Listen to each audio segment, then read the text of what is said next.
ठीक है। आज का जो इम्पोर्टेंट टॉपिक है वो हमें पढ़ना है कि अन्य महत्वपूर्ण अभिलेख देखना है। देखो, आज की क्लास का हमारा पर्पस ये है कि सबसे पहले जो कल हम लोग जो पढ़े थे अशोक के महत्वपूर्ण अभिलेख, जो 14 अभिलेख थे, सभी के बारे में डिटेलिंग पढ़े थे। अगर कोई नहीं देखे हो तो पहले वो वाला वीडियो देख लो, उसके बाद चूँकि ये वीडियो देखेंगे तो फिर हमें ज़्यादा बेनिफिट होगा। ठीक है। तो अच्छा, उस 14 अभिलेख को जो हम पढ़े थे उसको पढ़ने का हमारा मकसद क्या था? मकसद यही था कि मौर्य काल को समझने में, मौर्य काल को समझने के लिए हमारे पास जितने भी इम्पॉर्टेंट सोर्स थे उसमें से वो भी बहुत मायने रखता था। अशोक के कई सारे अभिलेख से हमें मौर्य काल के बारे में जानकारी मिलती है। अशोक के धम्मनीति का तो पता चलता ही था, अशोक के बारे में ये भी पता चलता कि अशोक एक बौद्ध मतानुयायी था, मतलब बौद्ध धर्म को वो फॉलो करते थे। लेकिन साथ ही साथ हमें ये भी देखना होगा, क्योंकि हमें सिर्फ अशोक के बारे में नहीं पढ़ना है, हमें पूरा का पूरा मौर्य काल के बारे में पढ़ना है। तो मौर्य काल से संबंधित जितनी भी सूचनाएं हमें, वो हमें साहित्यिक स्रोत से मिला था। इसके जस्ट पिछले से पिछला वीडियो जो था, यानी कि एक वीडियो से पहले जो है, हम मेगास्थनीज की इंडिका पढ़ाए हुए हैं, वो भी जाके आप देख सकते हो। उसके बाद कौटिल्य का अर्थशास्त्र, वो भी हम बताए हुए हैं। मुद्रा राक्षस के बारे में बताए हुए हैं। और उसी क्रम को हम आगे बढ़ाते हुए जो कुछ इंपॉर्टेंट जो अभिलेख और बचे हुए थे, उससे भी हमें मौर्य काल के बारे में पूरी जानकारी हमें मिलती है। तो आप समझ गए होंगे ये जो पूरा अभिलेख का जो हम जो सार पढ़ रहे हैं, वो पढ़ने का हमारा मकसद ये है कि आखिर हमें मौर्य काल के बारे में जानकारी हमें कैसे मिलती है। और वैसे भी हम पहले भी पढ़ चुके हैं कि साहित्यिक स्रोत की तुलना में, यानी कि लिटरेचर वाला जो सोर्स होता है, उसके कंपैरिजन जो अभिलेख के बारे में जो ये जो रिसोर्स की जो पत्थर पे जो उकेरा गया जितने भी सारी चीज़ होते हैं, इनसे जो सूचना मिलता है वो ज़्यादा ऑथेंटिक होता है, क्योंकि इसको आप रीराइट नहीं कर सकते हो। जो एक बार है सो है, आप उसको चेंज नहीं कर सकते हो। ठीक है। तो जो कुछ जो बचे हुए थे इंपॉर्टेंट अभिलेख, जैसे कि उसमें से हैं रोमनदेही अभिलेख है, उसके बाद है निगाली सागर अभिलेख है, कौशाम्बी यानी कि रानी का अभिलेख है, और भब्रू अभिलेख है, और बारबर पहाड़ी गुफा अभिलेख है। कई बार एग्जाम में क्वेश्चन यहाँ से हमेशा डायरेक्ट पूछा गया है। क्वेश्चन जो पूछने का जो पैटर्न होता है वो ये कि ज़्यादातर ये पूछा जाता है कि ये कौशाम्बी यानी कि रानी का अभिलेख कहाँ है। सवाल ये पूछा जा सकता है, या फिर ये पूछा जा सकता है कि ये जो अभिलेख है इसमें सबसे खास बात क्या, इस अभिलेख से हमें क्या पता चलता है। इसीलिए ये हमें पढ़ना इंपॉर्टेंट था, वरना आज का हम टॉपिक ये सोचे थे कि हम चंद्रगुप्त मौर्य से स्टार्ट करने वाले थे। ठीक है। तो आइए सबसे पहले समझते हैं रोमनदेही अभिलेख के बारे में। रोमनदेही अभिलेख जो है, सबसे पहले ये देखते हैं ये कहाँ पर है। तो ये हमारा कहाँ पे है? नेपाल की तराई में दिखता है ये। तो सबसे पहले इसका एड्रेस समझ में आ गया कि ये एग्जैक्ट ये अभिलेख जो है वो कहाँ पर जो है था। उसके बाद ये एक प्रकार का क्या था? आर्थिक अभिलेख। आर्थिक का मतलब होता है इकोनॉमिकल। इकोनॉमिकल जो कंडीशंस है वो पता चलता है मौर्य काल के बारे में। अच्छा, आर्थिक अभिलेख का मतलब ये भी होता है कि उस समय के टैक्स सिस्टम के बारे में भी हमें ऑब्वियसली पता होगा। तो आर्थिक अभिलेख है, इसके वजह से क्या पता चलता है कि उस समय राजाओं के माध्यम से कर कितना लगाया जाता था। तो टैक्सेशन का पूरा प्रोसेस समझ में आता है। उसके बाद लोगों का जो है इनकम का सोर्स क्या था, लोग काम धंधा क्या करते थे, लोगों का जो आजीविका जो ऑक्यूपेशन होता है वो क्या था, मुख्य पेशा क्या था। देखो, किसी भी समाज को अगर समझना हो ना, तो अगर आपको किसी और चीज़ के बारे में नहीं पता है, लेकिन अगर आर्थिक चीज़ के बारे में पता है, इकोनॉमिकल कंडीशन अगर आपको किसी भी क्षेत्र का हो, या फिर किसी भी देश की हम बात करें, फिर किसी भी काल की बात करें, अगर आपको उसकी आर्थिक समझ है तो आप उससे उसका पॉलिटिकल और सोशल दोनों ही कंसेप्ट आप निकाल सकते हो। क्योंकि देखो, अगर कोई भी क्षेत्र अगर आर्थिक रूप से काफ़ी मजबूत है तो ये ज़्यादा प्रोबेबिलिटी होता है, ये ज़्यादा चांस है कि उसमें सामाजिक स्थिति भी काफ़ी बेहतर होगा, लोगों की समाज में रहन सहन तौर तरीका काफ़ी अच्छा होगा। जैसे एग्जांपल के तौर पे जो हम लोग पढ़े थे हड़प्पा काल के बारे में, जो पढ़े थे कभी, हालांकि हम ऐसा करेंगे कि जो हड़प्पा का जो वीडियो है वो हम फिर से बना देंगे। ठीक है। क्योंकि अभी इसमें बनाए नहीं, वो ऑफलाइन जब हम पढ़ा रहे थे तो बच्चों को हम उस समय ऑफलाइन में पढ़ाए थे हड़प्पा के बारे में पूरे डिटेल में। ठीक है। तो हड़प्पा काल में जैसे कुछ लोग अगर पढ़े होंगे तो उनको पता होगा कि हड़प्पा काल में लोगों का इनकम काफ़ी अच्छा था, एग्रीकल्चर की कंडीशंस बहुत अच्छी थी, बिजनेस एक्टिविटीज़ बहुत ज़बरदस्त चल रहा था। तो एग्रीकल्चर में सरप्लस की सिचुएशंस थी, मतलब कि जितना ज़रूरत था उससे ज़्यादा उपजा लेते थे। इस वजह से जो है उस समय की समाज की स्थिति काफ़ी अच्छे थे, इसलिए उसको नगरीकरण का समाज कहा गया, अर्बनाइजेशन जो कहते हैं माहौल है। तो आर्थिक माहौल से उसके सोशल कंडीशन सारा चीज़ क्लियर हो जाता है। इसलिए कहते हैं कि किसी भी देश का अगर उसकी स्थिति समझना हो तो उस देश का जो आर्थिक सर्वेक्षण एक किताब होता है, हर एक मतलब देश का होता है। आप इकोनॉमिकल सर्वे उसका देखो तो समझ में आ जाएगा कि ये गवर्नमेंट का इंटेंशन कैसा होता है।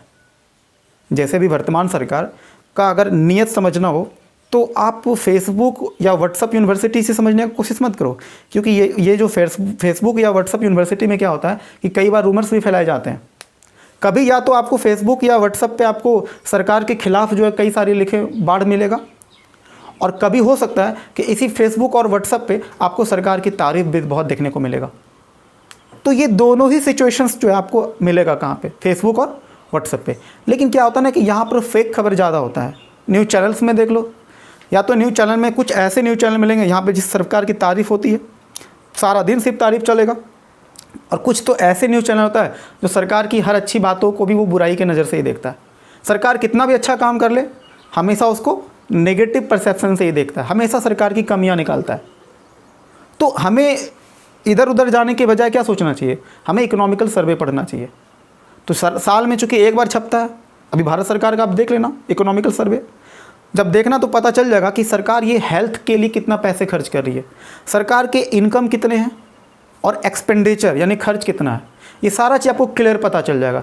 हेल्थ के लिए वो कितना पैसे खर्च कर रही है, एजुकेशन के लिए कितना खर्च कर रहा है, इंफ्रास्ट्रक्चर पे कितना खर्च कर रहा है, सोशल वेलफेयर के लिए कितना काम कर रही है। तो सरकार की अगर आपको नीयत समझना हो तो आपको आर्थिक सर्वेक्षण जरूर पढ़ना चाहिए, और मेरे ख्याल से आर्थिक सर्वेक्षण से अच्छा कोई किताब नहीं होता। भारत सरकार के बारे में भी अगर आपको पढ़ना हो तो पूरा इकोनॉमिकल सर्वे आप पढ़िए, पूरा डिटेल में उसके भारत सरकार की तमाम योजनाओं के बारे में भी जिक्र होता है उसमें। ठीक है, तो देखा जाए अगर हम ये, चूँकि इतिहास को पढ़ने का तरीका ये है कि करेंट को, जो वर्तमान दौर में जो चीज़ हम देख रहे हैं उसको हम पुराने चीज़ों से उसको हम जोड़ के देखते हैं। तो अगर ये आर्थिक अभिलेख है, इसका मतलब उस समय के वर्तमान काल के लिए क्या था, इकोनॉमिकल सर्वे था, उसमें पूरा चीज़ दिया हुआ था कि उस समय के जो राजा थे वो राजा के लिए जो इनकम का सोर्स क्या क्या था। चूँकि इनकम का सबसे बड़ा सोर्स क्या होगा, टैक्स, तो टैक्स का रेट क्या होगा ये हम लोग देखेंगे। उसके अलावा अशोक जो है इसी अभिलेख में ये चर्चा भी है कि अशोक कहाँ गया था, लुम्बिनी गया था। और लुम्बिनी याद है बौद्ध का, महात्मा बुद्ध का जन्मस्थल भी रहा ये। तो इसमें ये चर्चा किया कि अशोक जो है लुम्बिनी गया था और वहाँ जा कर के धार्मिक कर को ये माफ़ किया था, और उस धार्मिक कर को क्या बोलते थे, बलि। तो बलि नाम का एक जो धार्मिक कर होता था जो लगाया जाता था लोगों को उस समय, जो पूजा पाठ या किसी धार्मिक कर्मकांड के नाम पर जो टैक्स वगैरह जो लगाया जाता था, या फिर धार्मिक कर में और भी कई सारी चीज़ें आता था, सिर्फ पूजा पाठ के वजह से नहीं। अगर किसी को तीर्थ यात्रा करना हो तो उसके लिए भी कर लगाया जाता था पहले। ये तमाम तरह के जो कर थे वो उसको क्या किया जाता था, माफ़ कर दिया गया।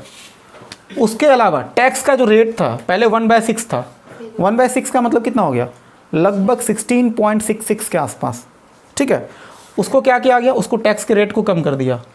कितना कर दिया, 1/8 कर दिया, यानी कि 12 पॉइंट समथिंग।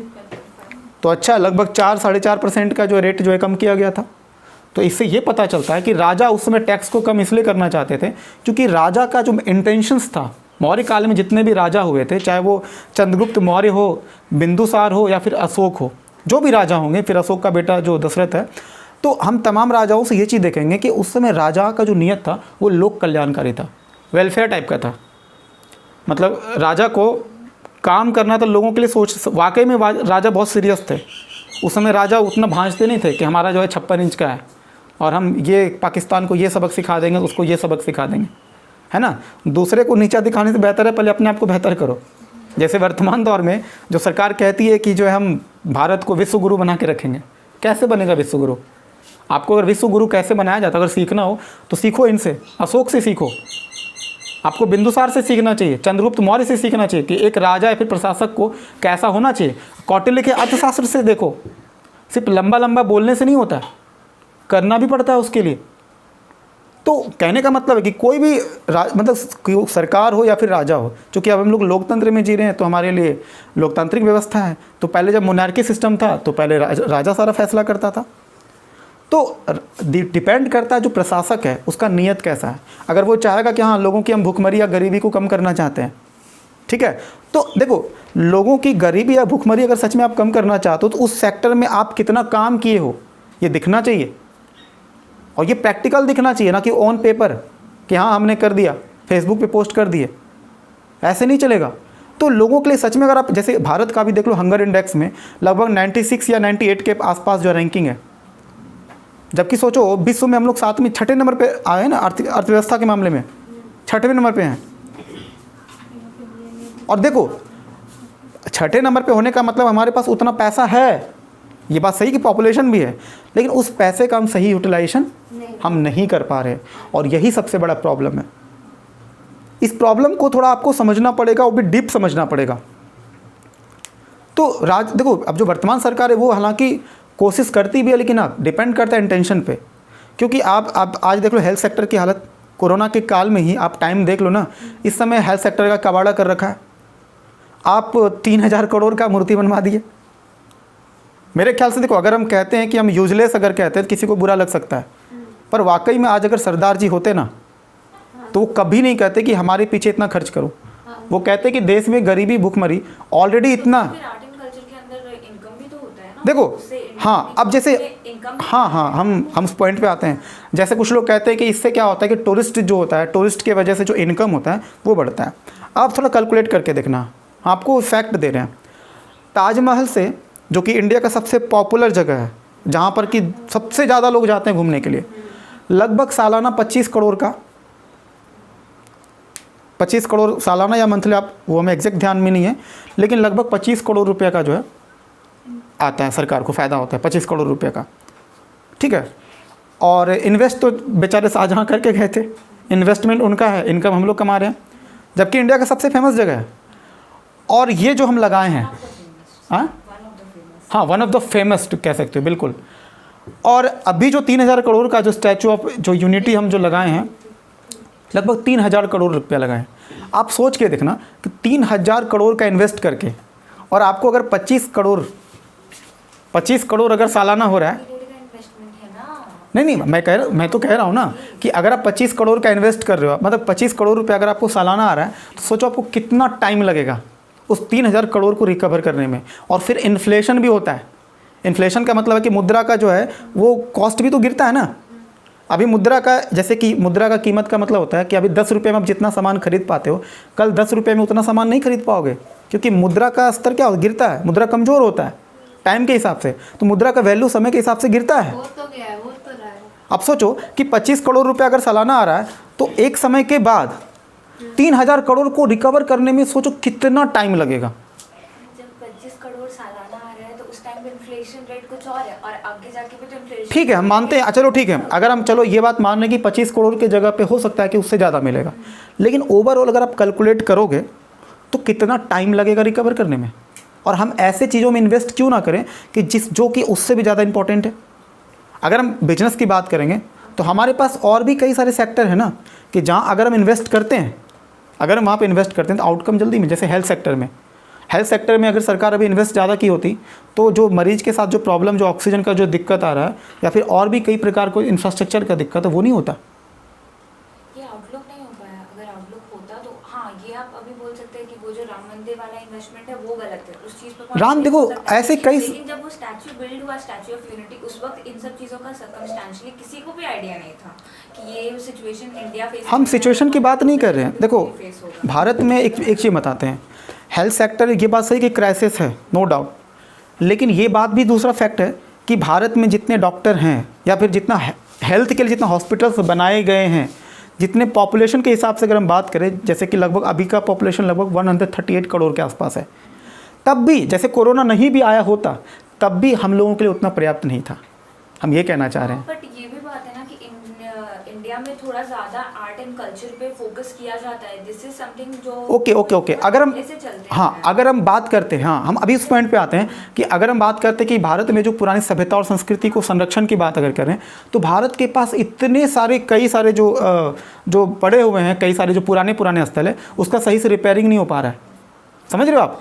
तो ज़्यादा ज़रूरी क्या था कि कम से कम जो हमारे पास पुराने चीज़ था, जैसे अभी हम बात कर रहे हैं विक्रमशिला की बात कर रहे हैं, जो भागलपुर में है। आपका बात पार्टली करेक्ट है, हाँ उस बात पे 100% ठोस नहीं बोला जा सकता। नहीं हम वो नहीं कह रहे हैं। देखो मेरा ये नहीं कहना कि जो हम कह रहे हैं वो 100% करेक्ट होगा, बिल्कुल भी नहीं, क्योंकि मेरे विचारों से सामने वाला कुछ ना कुछ असहमति रखेगा, और यही होता है। 100% मेरा बात करेक्ट कभी नहीं हो सकता है। बस मेरा अपना पॉइंट ऑफ व्यू है कि उस पैसे को उसके जगह बजाय किसी और चीज़ पर हम इन्वेस्ट कर सकते हैं। क्योंकि सरदार सरोवर बांध जहाँ पे बनाया गया है उससे इलेक्ट्रिसिटी जनरेट तो हो रहा है, लेकिन साथ ही साथ उस बांध के वजह से कई सारे लोगों का, आदिवासी लोगों का ज़मीन भी डूबा है। मेघा पाटेकर उसके लिए कई लंबे टाइम तक वो लड़ी हैं। जो नर्मदा नदी पे जो बांध बनाया गया, उस बांध को बनाने की वजह से आदिवासियों का बहुत सारा ज़मीन उजड़ गया और उसको सही से सरकार आज तक बसा नहीं पाई है। आप समझो मामला ये है कि 3,000 करोड़ आप इधर इन्वेस्ट कर रहे हो और उससे आउटकम देखो। अगर हम बात करें ना इंटेंशन की, अगर हम बात करें, ये तो फैक्ट की हम बात करें, इंटेंशन की अगर बात करोगे तो ये सरकार चाहती है कि हम कुछ ऐसा करें जो दुनिया देखे तो हमें याद करे कि हाँ ये हमने बनवाया था। कई बार क्या होता है कि हम किसी चीज़ को ना फोकस्ड में ज़्यादा लाना चाहते हैं, मतलब समझ रहे हो ना कि एक तरह से कह लो कि वो शो ऑफ टाइप का कह सकते हो। देखो अगर गवर्नमेंट एजुकेशन पे खर्च करती है, मेरी बात को समझना, कोई भी गवर्नमेंट, हम सबकी बात कर रहे हैं, सिर्फ हम इसी गवर्नमेंट की बात नहीं कर रहे हैं, वो चाहती है कि हम ऐसे सेक्टर में इन्वेस्ट करें जो लोगों को जल्दी दिखे और लोग हमको उस बिहाफ पे वोट करें। जैसे कि जो सुरंग बनाया गया था उसका लोकार्पण, मतलब कि उसका भी हुआ था, उद्घाटन हुआ था। उसके अलावा जो रोड बनता है, रोड तुम देखो तेजी से नितिन गडकरी इस मामले में बहुत शानदार काम किए, तो तुम देखोगे कि वहाँ पे अच्छा है काम किया। लेकिन ये तुम देखना कि कोई भी सरकार हो एजुकेशन के मामले में, हेल्थ के मामले में जब भी इन्वेस्ट करती है तो उसका जो आउटकम है ना बहुत लंबे टाइम के बाद आता है। वो 10 साल, वो इन्वेस्टमेंट होता ही नहीं है। हाँ, पहले बात तो वो इन्वेस्टमेंट होता नहीं उस लेवल पे जितना चाहिए होता है, और उसका चूंकि रिजल्ट जब 10 साल 15 साल बाद आने वाला है तो सरकार चाहती है अभी इतना पैसा खर्च करके लोगों को 15 साल बाद पता चलेगा, क्योंकि हमें तो फिर अगले 5 साल में इलेक्शन लड़ना है। इसीलिए सरकार चाहती है कि काम जो करें वो दिखना चाहिए, क्योंकि कहते हैं कि जो दिखता है वही बिकता है। इसी फार्मूले पे सरकार काम करते हैं। हम केवल इसी सरकार की बात नहीं कर रहे हैं, हम हर एक सरकार की बात कर रहे हैं। ऐसा नहीं है कि कांग्रेस की सरकार में शॉप वाला काम नहीं हुआ है। तुम देख लो ना, कई सारे मतलब उनके नाम से ही कई सारी चीज़ें चल रहा है। सीधे में कहा जाए तो वोट की राजनीति सारी पार्टी करती हैं। लेकिन ये बात सही है कि जैसे हम बुलेट ट्रेन की बात करते हैं, बुलेट ट्रेन हमारा ज़रूरत है, लेकिन उस बुलेट ट्रेन की आप पॉजिटिव परसेप्शन भी है और नेगेटिव परसेप्शन भी है। जिस देश की जनता भूखी हो, गरीब हो, और जहाँ पर कि जो नॉर्मल ट्रेन है वही टाइम पे नहीं पहुँच पाता है, और ऐसे में अगर हम बुलेट ट्रेन की बात करते हैं, बुलेट ट्रेन में कितने सारे लोग, आम लोग बैठेंगे? बहुत कम। प्लस उसमें जो इन्वेस्टमेंट, सबसे बड़ी बात है जो इन्वेस्टमेंट है वो इन्वेस्टमेंट बहुत ज़्यादा है, बहुत ज़्यादा है। क्योंकि अभी तुम इतना मत सोचो, सिंपल सोचो। अगर आपके घर की बात अगर हम करें, तुम्हारे घर में ओबियसली हंगर में बहुत पीछे हो तुम लोग, हर चीज़ में बहुत। अभी तुम अगर इंडिया की बात करोगे ना तो कई मामलों में बहुत पीछे है, हंगर इंडेक्स में बहुत पीछे हैं। तुम मीडिया के लेवल पे चले जाओ, हाँ, मेडिकल सुविधाओं के मामले हम लोग लगभग 155वें नंबर पे, 160 देश में, सोचो 160 देश में 155वें नंबर पे हैं। श्रीलंका, पाकिस्तान हमसे बेहतर है। मतलब कि लोगों को मतलब कितना हेल्थ का फैसिलिटी मिल पाता है, उस हिसाब से हम बात कर रहे हैं। ये हम नहीं कर रहे, रिपोर्ट बता रही है। और ऐसे में अगर अपने घर की सिचुएशन इतनी ख़राब हो तो आप चाहोगे कि जो घर का इनकम हो वो हम मंदिर बनवाने में लगा दें। चलो बेटा तुम लोग मंदिर का देखो, हम देखो ये किए, तुम्हारे बेटा देखो ये, तुम लोगों का जो बेटा होगा ना, मतलब जब मेरा पोता होगा वो देख करके बोलेगा कि देखो दादाजी क्या बनवाए थे। अरे भाई, पोता अगर समझदार होगा ना तो वो कहेगा कि जब मेरा बाप भूखमरी से जूझ रहा था तब मेरा दादाजी मंदिर बनाने में बिजी था। पोता आएगा तब ना। नहीं मालूम, पोता तो आएगा ही ना। बाप मर गया पहले तो पोता क्या। अच्छा हाँ, अगर सही बात है, अगर इंफ्रास्ट्रक्चर की कमी से बाप ही पहले निपट गया तो फिर तो टेंशन ही नहीं है। ठीक है, नहीं मान लो कि जिंदा रह गया बेचारा, हाँ गलती से आ गया, हाँ, नहीं गलती से नहीं बेचारा, सच में गलती से बच गया। ठीक है। अगर मान लो वो बच गया तो वो क्या कहेगा कि दादाजी यानी कि हमारे पूर्वज, यानी कि आने वाली जो पीढ़ी होगी वो सरकार के बारे में क्या बोलेगा कि पिछला सरकार 10 साल में क्या किया। 14 में जीता था, 24 तक लोगों ने झेला, तुम 10 साल में क्या किया? एक भी हॉस्पिटल बता दो, क्या किए तुम इतने सालों से? वही कश्मीर, राम मंदिर, statue of liberty, China, Hindu मुस्लिम, क्या लोग तुम्हें इसी वजह से वोट दिए थे? मतलब क्यों दिए थे वोट? नफरत कराना सिखा दे इस वजह से? नहीं, कहने का मेरा मतलब है कि हम अगर आपको गार्जियन मानते हैं, प्राइम मिनिस्टर क्या एक तरह से गार्जियन ही हमारे घर के हुए ना, जैसे घर के फादर होते हैं, तो उनका मतलब उनका जिम्मेदारी बनता है कि पहले अपने बच्चों की देखभाल ठीक से कर लें, उसको ज़रूरी चीज़ मिल जाए। अगर वही नहीं मिल पा रहा है तो क्या करना है इतना तामझाम कर करके? बात समझ में आया? तो ये देखो, ये क्रिटिसाइज़ भी हम कर सकते हैं, तो उसके पॉजिटिव भी कई सारे पॉइंट्स तुम कह सकते हो कि देखो एक समय जब एरोप्लेन आया था तब ये भी लोग कह रहे थे कि एरोप्लेन में कितनों लोग, आम लोग सफ़र करेंगे, लेकिन आज देखो एरोप्लेन का महत्व है ना। तो ऐसा नहीं कि बुलेट ट्रेन से लोग, एक समय आएगा जब टेक्नोलॉजी सस्ता होगा, क्योंकि अभी वो टेक्नोलॉजी काफ़ी महंगा है, तो जब टेक्नोलॉजी सस्ता होगा तो आम लोग भी उसमें सफ़र करेंगे, लेकिन अभी वक्त लगेगा। तो बेहतर क्या है, पहले लोगों का भूख मिटाओ, पहले लोगों का ज़रूरत को पूरा करो। हाँ, जब किसी भी चीज़ में सरप्लस होगा तभी ना हम किसी और चीज़ में खर्च करेंगे। तो पहले तो लोगों का पर कैपिटा इनकम बढ़ाना चाहिए। ठीक है, काफ़ी ज़्यादा लंबा डिबेट हो गया ना इस पर। ठीक है, हालांकि हम जितना कह रहे हैं उतना पर्याप्त नहीं है, इसके अलावा भी कई सारे पॉइंट हो सकते हैं। चलो ये हमारा हो गया, रोमनदेही अभिलेख हमारा हो गया। उसके बाद हमारा है निगाली सागर अभिलेख। तो निगाली सागर जो अभिलेख है ये भी कहाँ पर है, ये भी नेपाल में है, नेपाल की तराई में है।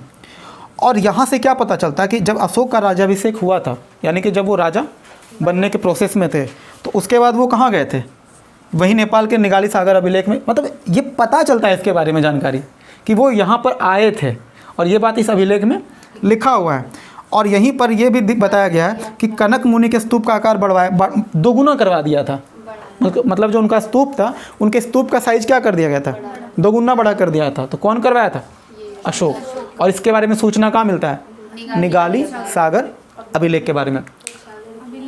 हाँ, उसके बाद देखो कौशाम्बी या रानी के अभिलेख जो देखते हैं, यानी कि इसी में कभी आपको कौशाम्बी का अभिलेख लिखा हुआ मिलेगा या फिर कभी रानी का अभिलेख मिलेगा।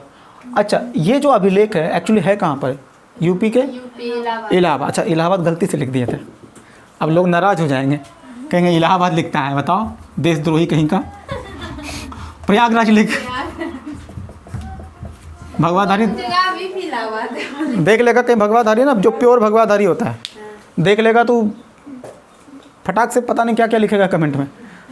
ठीक है, इलाहाबाद को छोड़ कर, हाँ नहीं भाई गलती हो, सॉरी, इलाहाबाद नहीं बल्कि प्रयागराज है। ठीक है, हाँ ना वो तो छोड़ो। अब बेचारा सोचो, वो भी सोच रहा होगा सब चीज़ का तो नाम चेंज कर ले, लेकिन वो जो बेचारा अमरुद जो मिलता है, इलाहाबाद का अमरुद बहुत फेमस है ना, उसको अभी भी लोगों के जबान पे चढ़ा नहीं है, प्रयागराजी अमरुद। भाई कितना चेंज करोगे। अभी भागलपुर में खलीफाबाद चौक का नाम कुछ और रखा रखा, अभी ध्यान में नहीं है एग्जैक्ट हमको, कुछ ABP वाले जो है करवा रहे थे, तो हमने पोस्ट किया, उस पर कमेंट किया कि जो है एक बात बताओ कि ये नामकरण तो बाद में भी हो सकता था। अभी कोरोना के टाइम में जब सरकार सबसे अपील करी भैया घर में रहो और सेफ रहो, तो अभी ही क्यों तुमको ज़रूरत पड़ा है।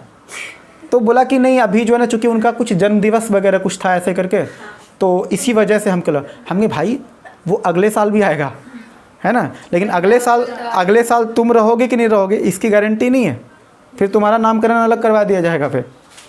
ठीक है, तो नाम ही नहीं रहेगा। तो वही बात है कि भैया थोड़ा सा ध्यान से, इतना भी मतलब नहीं हर चीज़ का नाम बदलने के पीछे में कोरोना में भी एंगेज है।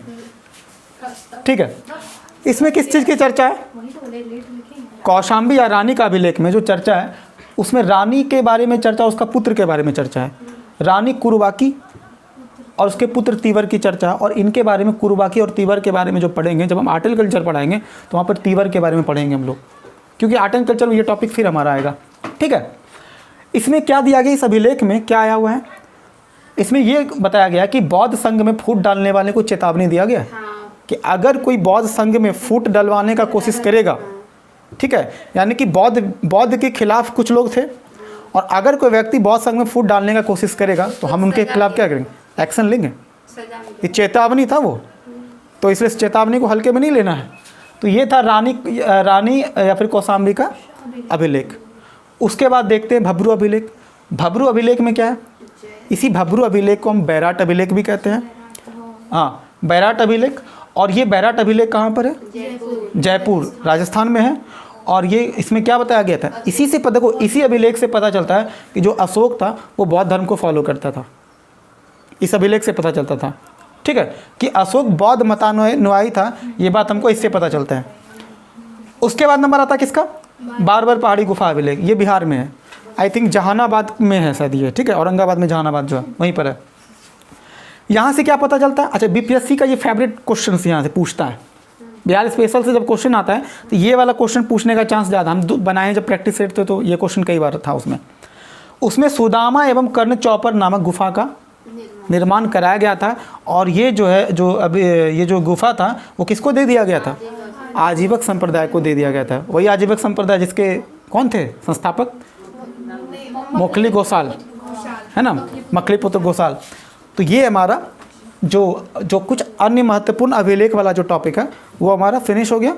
अब जो हमारा अगला टॉपिक होगा वो क्या होगा, चंद्रगुप्त मौर्य को। तो इसको हम रब करते हैं, ठीक है।